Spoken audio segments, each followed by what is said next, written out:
What's going on YouTube? AlphonZeus of Team Gradelock here with another episode of Team Gradelock Unlocks Week. We're going to be going into the latest Cardfight Vanguard episode Ride 173, as well as results from our local and any more news that we have from Team Gradelock to you, our subscribers.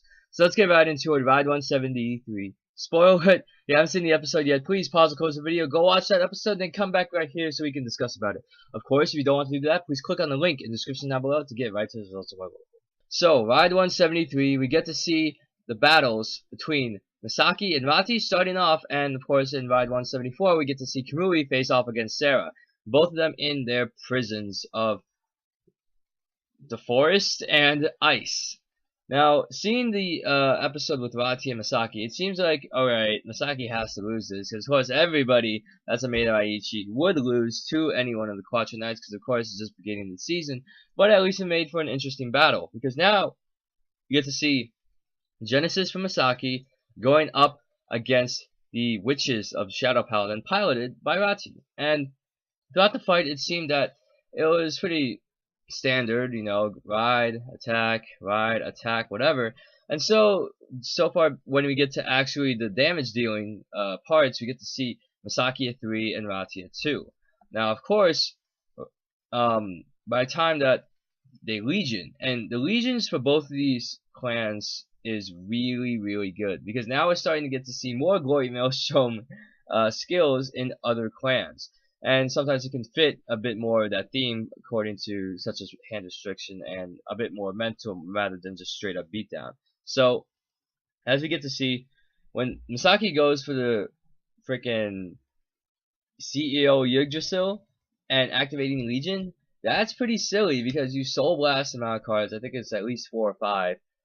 You swing at the Vanguard, and boom, you get like no grade 1 or higher from the hand that you can use to guard with. So perfect guards are even getting even more out of place. So it just helps wondering like how many clans are gonna get this, because the Glory Maelstrom of the Aqua Force, they originated that, and then you also have the Dark Irregular person from the Fighters Collection 2014. You also have the Dimension Police in the form of the Metalborgs, and now you have the Genesis clan actually utilizing the no grade 1s or above. And pretty much when Misaki got that critical to make it 3 hits for damage, puts her at 5, and she had enough to guard for anyways. And then we get to see that side, and we get to see Misaki and some of the other clans to just say, alright, we are going to take on these Shadow Paladins. It's like they're teasing so much. Like, I don't know, there's so many thoughts going on in my mind when I was watching this episode. It's just hard to really like contain all of them. But the main focus, I guess, is just, alright, in the long run, the Witches of Shadow Paladin completely can really decimate a field, depending on what happens. Because usually you just go for the vanilla triggers, and you win. Because when you Soul Blast and you get rid of an opponent's field and replacing them with nothing but triggers, you are making just 10k columns. And if you even grab the 4ks from either the deck or the drop zone, you have an 8k column. And those are pretty damn weak. It's getting silly because now, like in the long run, you have to replace those cards, or else it's just going to keep on getting replaced and getting replaced. It seems that the strategy is to let her do the effects and don't call anything until you have a hand where you can just replace the whole field and then push for final turn. And it seems that you're definitely going to need triggers in this game because, oh dear God. Or even, for matter of fact, save your boosters and just call your 5k boosters, your 5k triggers, and just swing with them so that they won't be able to do the effect. Because at least it's a 5k boost to help out anyone that's swinging. And seeing this happen, and how Rati would rant on about donuts, and Misaki's like, aren't you taking this seriously? It's interesting to see these two personalities clash. And I like it because, you know, okay, you have two opposites that are colliding in this prison battle where whoever loses will have judgment on them, and it's going to hurt like hell. So, by the time we get to the end of the match, we get to see, do it again, and you just replace it, you find whatever triggers you have, and literally Misaki has almost nothing but triggers on her field. And the amount of stuff that happened to her hand completely wiped out because these Legion attacks are hitting so hard right now. It's too good. Because after you Legion, by the time you ride to grade 3, Legion mate, and you automatically have 20 plus columns swinging. every single time. And the thing is, though, I'm glad that it's just 20, because if it was 21, that would be too broken. That would be way too broken. And it would probably discourage some of the, people to actually have 10k Vanguards, because that's going to really hurt. Now, as we move on, after Misaki loses, gets the 6 damage, all this, I honestly thought it was going to be like binds or something that's going to be like constricting Misaki, but it's just like the same beam of energy, depending on what prison it is, and you just completely, like, I don't know, burn or something. You're like burning the person alive, pretty much. And it sucks because, like, in the beginning of the episode and towards the end of the episode, Kote doesn't notice anything. And by the end, we see Kote with his team, with Yuri and Guy, and say, well, I met, Rati, and, we fought, but there was just also 2 people named Kamui and Misaki, and I don't know where they are. And if only Kote stayed for just a couple more minutes, he would have seen Misaki just, like, almost drop to the floor, just gonna completely pass out. And at least Rati, unlike the other 2 that Kai and Naoki faced off against, in the forms of Neve and Galliard, it's just, I can't wait till they beat them. I can't wait till they beat them and just get Judgment cast on the Quattro Knights, so I get to see Aichi and what he does. Because, oh man, this episode is just building up and building up and building up. And then we get to see the preview where we see Kamui with the Risers going up against Sarah Ice. So we're thinking, oh, is this going to be a new clan? No, it's actually Neo Nectar. So I'm looking forward to that episode. I just hope that Kamui survives this, because, he's in middle school, and I'm not sure how much pain he can take from that, because, I don't know what Kamui's pain tolerance is, but compared to what Kai, Naoki, and Misaki went through, I'm afraid for him. Really. Really, really, really. Yeah. Well, at least this arc is really starting to pick up steam, and I'm looking forward to see what the future episodes will bring. It's always going to be an interesting thing trying to see what's going to happen. At least what's going to happen when they debut the Musketeers versus the Risers. 2 very, I guess, old school archetypes, if I may say. And so that's it for the analysis of this week's episode. Of course, if you have any comments on the episode in particular, feel free to comment down below and get conversation started. But aside from that, let's get right to the results of our local. Now, I haven't been there Wednesday because I had an event to go to, but on Friday and Saturday I was able to go, and it was interesting to see the turnout for the events for Cardfight Vanguard, because there's a lot to talk about. On Friday we had a tag team event. It was 9 teams. I paired up with Jason, and first game we went up against, I think, I'm trying to remember what team we faced off against. We faced off against, I think Adam and Matt, and they were playing Oracle Think Tanks and MLB, and Jason just got Raging Form off, and he won it pretty well. Adam was doing alright with OTT because he ran the battle systems, but he had such a hand that he could guard most of the attacks. It really came down to, like, Raging Form going in again and just trying to, like, just hit home. Second game we went up against, I think it was Matt from, I guess, Team Damage, and another one of his friends, Nikita, I think, and they were running the Kagero and Link Joker. And so he was gradelocked at 1 for a few turns, and Jason and everybody else wasn't. However, Chaos Vicar came back because he was just locking and retiring and just doing so much stuff. Like, oh man, he can really change the game if you and with a limit break, it's just like keep on solo charging, and then soul blast, retire, draw. What can you do about that?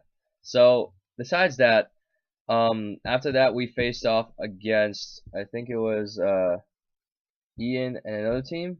We ended up losing that because we just couldn't keep up with triggers. And the people who ended up topping were, I think, Modesto and his friend D Police, and I think Link Joker. Oh no, Gold Paladins, Liberators, and then CK and Ian, who were running the respective, I think, Avengers and Link Joker, or Aqua Force and Link Joker. I'm not totally sure. Correct me if I'm wrong.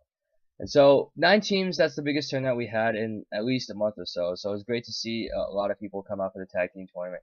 And then we get into the Saturday, where we see the local with the first impact of set 13. Out of the 20 people that signed up there, We had 6 people run Chaos Breaker, and I ran Deep Police with one reverse Dayusha. First game, I went up against Eric. He was running Aqua Force Tetra Drive with Transcore. He got the triggers in game 3, and I couldn't do much about that because he had the Tetra Drive. He discarded 2. I have to really confirm that. He discarded 2, not 3, 2 cards from the hand, and you restand, and he got the double triggers, and I could have guarded it, but of course my hand probably would have been kaput in that game.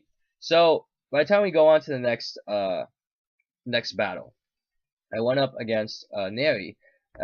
She was affiliated with Team Dark Matter. She came back after a long hiatus. She was still running the Naokamis. There were some Eradicators, but mostly like Vermilion and the Blood. I managed to beat her because the thing is, all the old school decks, they have a hard time trying to keep up with stuff, and it's really tough to see. Wow, like the power creep in Vanguard really grew extensively, and she didn't have any break rights in her deck, so we're trying to see what to try and build up the deck again so she can become a bit more competitive. Third game, I went up against Alex. He's running Beast Deities. He just rushed me down. I couldn't, like, by the time I rode to grade 3 Die Kaiser, he already put me at 4 damage, and I couldn't do much to guard. He had the stands, and stand. He had it. So, mad props to him. Fourth game, I went up against Christian. He was running Chaos Breaker, and just retiring and everything. Oh my goodness, I couldn't do much. Even with the break ride, it was just nope. He had enough to guard with to make it a no pass, even if I did get like double grade 3s or grade 3 in the trigger. Fifth game, I went up against crud. I'm trying to remember who I went up against the fifth game. The fifth game, I think I ended up winning that. I went up against a opponent for, oh wow, I can't believe I missed out on that. But I managed to win that one because I had the Great Daikaiser skill. Great Dayusha skill, and I managed to win that. By the time we got to top 8, there were 5. I think there was at least 4 Chaos Breaker players, and there was a Beast Deity, 2 Avengers, and I think a Narukami. I'm not totally sure. Oh, and a Deep Police, And the prophecy apparently came true because all top 4 people ended up running Chaos Breaker Dragon. Henry, CK, Josh, and John. All 4 members of Team Gradelock, all running Chaos Breaker. After today, it seemed like the main theme was we desperately need to ban out Chaos Breaker Dragon from these local tournaments because it's just supremely scary. I don't know, we'll see what happens next week, because next week, if we see all Chaos Breaker players topping again, we have to do something to address this, because this is just completely stomping on the meta right now. It's completely raffle stomping every single thing.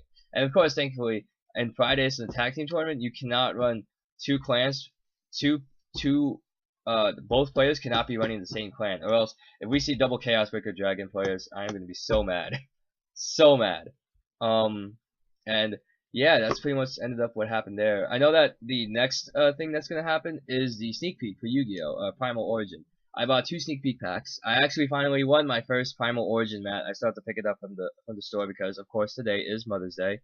And the pulls I had 1 super, which happened to be the Noble Knight, effect monster. And then the other sneak peek pack I pulled an ulti Tachyon Galaxy Dragon.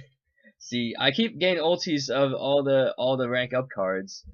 I pulled out the artifact Moral Tech, and I also pulled the Ultra Hirame, Bujin Hirame. So I kind of made my money back. It was cool, I like it, but I still need those 3 Angelis because I love Angeli so much. Aside from that, I'm finally gonna go in with a couple of my friends outside Team Gradelock and on a box so we can see what we can pull from our from there. And I'm looking forward to seeing what's gonna happen because there's actually gonna be a YCS tournament in Philly that I'm planning on going to.